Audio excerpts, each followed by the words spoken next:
Hello, everyone.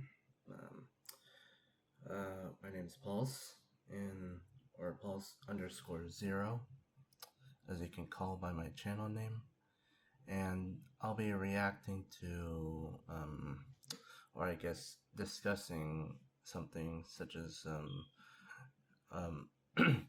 well, it's kind of like a in between reacting and discussing, because I feel like I should give my opinion on this due to me having like a financial bank account. So sometimes I need to like learn myself on how these things work, so to like sort of get into the world of finance mostly. And I do have a lot of struggles in trying to maintain my balance, sort of in my account to an extent.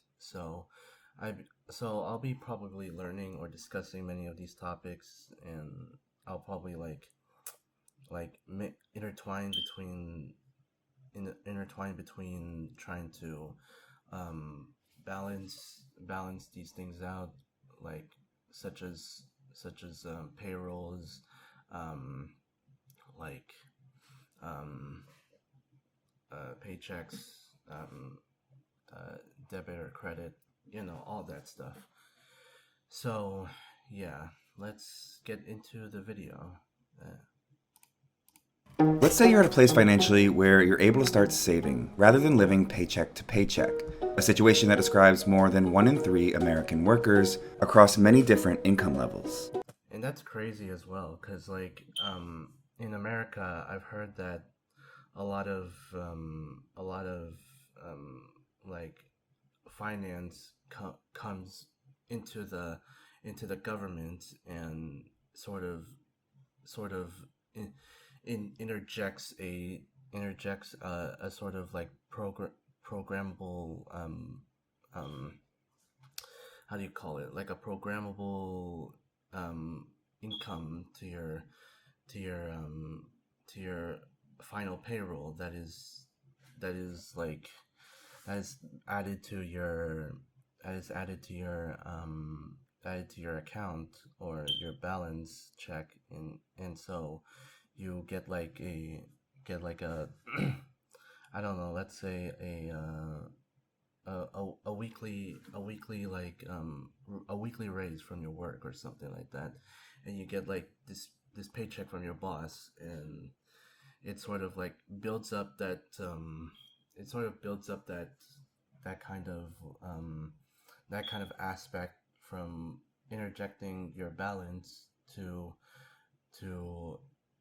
to creating a more stable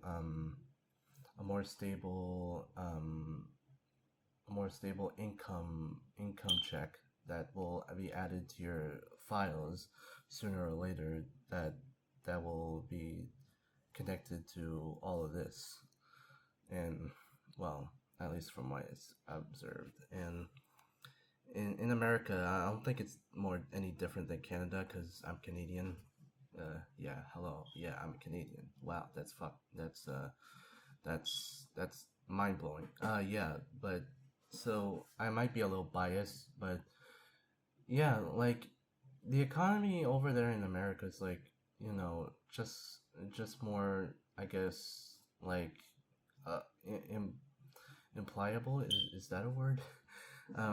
More, or I guess a little like balanced, and more pre pre pre pre like more incest into the um into the world of the economy in America, and it sort of like brings that sort of in intersection between um trying to finance $50,000, and then trying to bring in the decimal amount of money into a continuous cycle of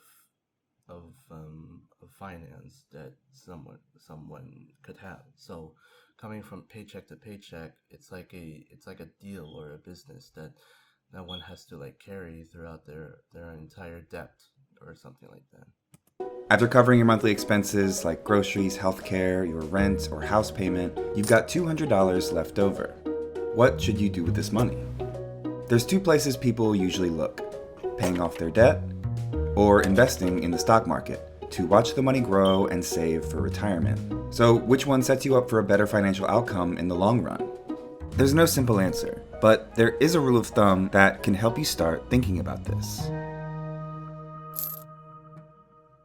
It's pretty wild how like and it's pretty wild how most of the daily stuff in your life just adds up to your balance, and how engrossed it is to how financially advisable some of your like your debts can be paid off in the in in your in your checking, like in your checking plan or something like that, because then your checking plan would add up to your valuables that you like bought from that same like from that same place that you provided your own money at, and then you just invest more and more to the point where you just have to pay off your debt because you have no choice but to financially incorporate your own money into the world of finance that you have to get and like receive in your own terms or in your own place at the right time, because then that would obviously, you know, contribute to your to a more stable income than usual. The number that experts say tips the scale in either direction, be it pay your debts or invest, is 7. That's a 7% interest rate, the amount by which a debt or investment grows over time. You'll sometimes see this tipping point number as 6% or 5% after factoring in considerations like how close a person is to retiring. But since 7% is the low end of the growth you can expect from investing over time, that's where the scale will balance out for the purposes of this video.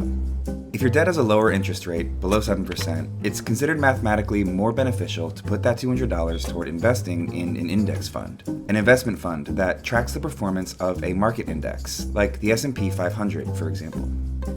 And I believe like trying to invest in stocks as well would probably benefit your own, like, I guess your own like what's that word, like your own your own um your own benefits, or your whole loan, or your whole loan to pay off your own, to pay off your own like to pay off your own, you know, self worth, or trying to include the money that you saved on your account and add it up to the trade the trade the trade fund, so that you can gain more money over time. But to an extent you have to balance that out to carry that percentage off of your like daily plans, somewhat, and then you just try to, you know, pay it off then, I guess. But that's just my own amateur understanding, of course. These are a hands-off way to invest your money that generally carry a lower risk than investing in individual stocks. The S&P 500, going back decades, grows at an average rate of about 7% when adjusted for inflation. Some years are much higher than that, and some years are much lower. But generally, if your debt's interest rate is below 7%, you stand to earn more over time by investing rather than tackling the debt right away. Yeah, and that's true, because like you have to tackle that sort of like individual individual bits of like of of of your stock exchange, because then you'll have to like add it up to your debt, and then you have to like invest even more to the point that the less income you earn, the more you have to pay off that same debt, which I think is kind of a little too much, I guess, in my opinion. But but in the end, like in exchange for a stock fund that has a sort of investment to the amount of debt that you pay, then how can that same debt be added to the investment role in which you also pay to the government? It's like a it's like a cycle of it's like a cycle of trying to pay off, trying to receive your pay wages from your job and adding it to the exchange unit in which it came from. And it's pretty like it depends on how low or interest it is, and that's how you like pay off that same fine that you earn. Like let's just say you got like arrested and like and you get charged like I don't know $5,000. Like you don't have that much money, so then you have to like exchange. You have to like receive help from like an exchange unit or your parents probably, and then you have to like your parents have to like go through the pains of like trying to invest and also go into debt into trying to maintain that steady balance in your account that you have to like provide on your own. And I think that's pretty interesting because like you had to because and also pretty tragic because you're in prison, but it's like you have to like balance these moments of of um of tax benefits and including that into your investment, which is like a pretty stressful process if you ask me. Um, but that's just how life really is, in my opinion. But yeah, but investing it off of your debt and paying that on your roll is like, yeah, 7% though, the interest adding to what you owe outpaces any yeah, growth you could basically. reasonably rely on through investing. The way to think of it is just which one enhances your net worth from year to year, because it is sort of a balance sheet issue. What you own minus what you owe. And I think 7% is a good guideline. Looking at the math really shows how the 7% rule of thumb works. Let's say you have $10,000 in debt at a 5% interest rate. That's about the average rate of federal student loans for undergraduates over the past 10 years. And let's say this debt has a monthly minimum payment of $150 that you have to pay every month along with all your other necessary expenses. There's a bunch of calculators online that can show you how long it will take to pay down this debt based on your monthly payments and how much total interest it will cost you in the end. In our hypothetical scenario, if you pay just the And I think that's kind of true in a sense that in in the amount of minimum wage that you pay for like let's just say like or pay for your like student loans or your university funds or tax benefits for your if you have like someone who's like in special needs or something like that, that you can like try to try to get that same interest rate and the amount of payment inside that same rate and pretty much balance that with the amount of money that you earn and or the amount that or the amount of hours, years, or maybe days that you have to like pay that debt so that you can legally own your finances in a more stable way or in a more preoccupied state, because then you know let's just say you're in inflation or something like that, and you just you have to like pay off your mortgage, because that same mortgage will also be added to your account, and the amount of debt that's costed into your account is then added to the interest rate that you that's like that's like scaled up to like a minimum, so that you would have to pay for that same balance that you owe to your bank. Minimum payment without contributing anything extra, it will take you about 6.5 years to pay off this debt, and you will have accrued around $1,700 in interest on top of the original $10,000. But if you put that extra $200 per month as an additional payment toward this debt, it's gone in 2.5 years, and your total interest is under $700. Paying it off faster means you have $1,000 more in your pocket. But let's go back to scenario 1. You pay your debt's minimum payments and rack up $1,700 in interest over 6.5 years. And during that time period, you invest your $200 per month into the S&P 500 instead of paying down the debt sooner. Even at the more conservative 7% expected rate of return, you end up earning around $4,000 in total interest. That's crazy. Like the I guess it like minus the amount of debt you owe to to the the extent or amount of money you pay off with your official or financial advisor or whatever, you get like a like a like an interest in which you try to maintain that interest, and then gain a full-fledged a full-fledged like a full-fledged like account balance in which you contribute to that same minimum amount of money that you earn over the course of a year or 2 years or 3 years. And it all depends on the investment that you that you pay for, that sends the money to the amount it to the amount that it formulates in a return of the funds that you have, which is like, I guess, like a pretty insane process to go through. And it's just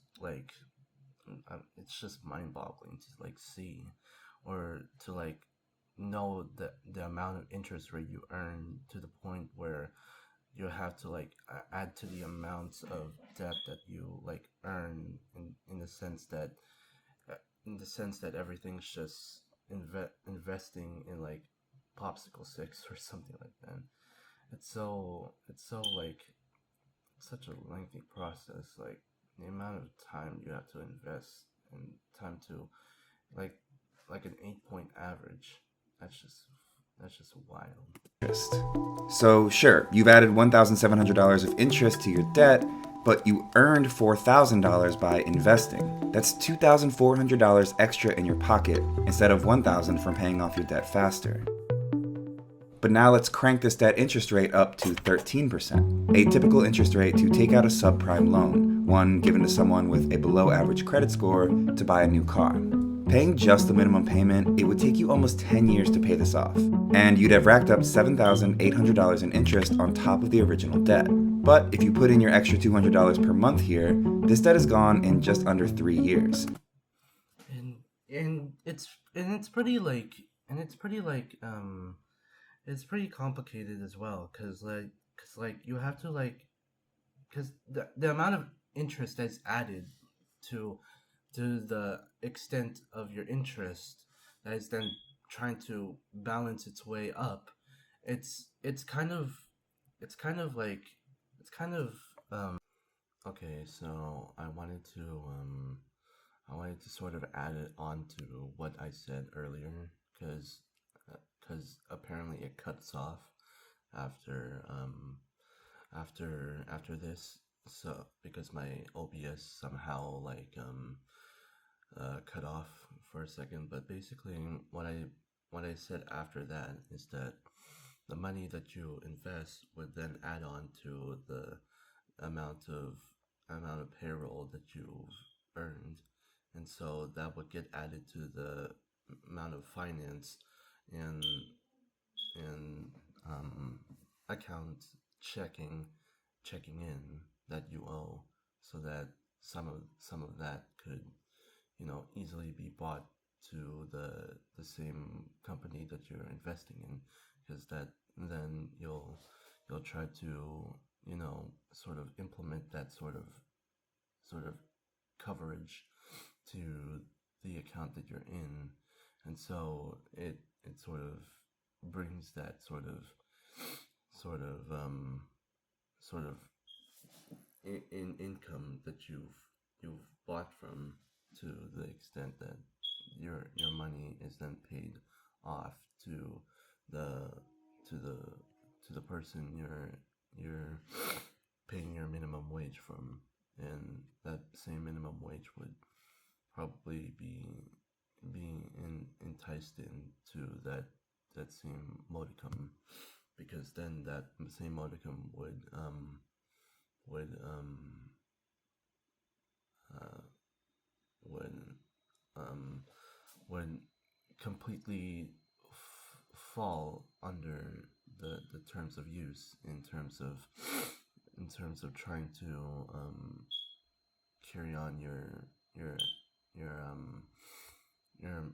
banking transfers, or like if you're transferring money, then your debt would then be added on to your transferring debt that you've owned to the bank, and so that same bank would interchange with the amount of earnings you have, and so will implement that savings that you earn for a complete amount of time. Because if you have, for example, like 2 years of experience in 1 month of 1 month of debt, so then that same 1 month of debt would then be added to the 10 years that you've been earning the wages from, and then incorporate that into a certain trusty fund that you're probably in. So yeah, um, yeah, that's it. Because I wanted to add this because um, the video suddenly cuts off at 20 minutes, so then I would have to, add this to record as a feature. So yeah, hope you enjoyed the video.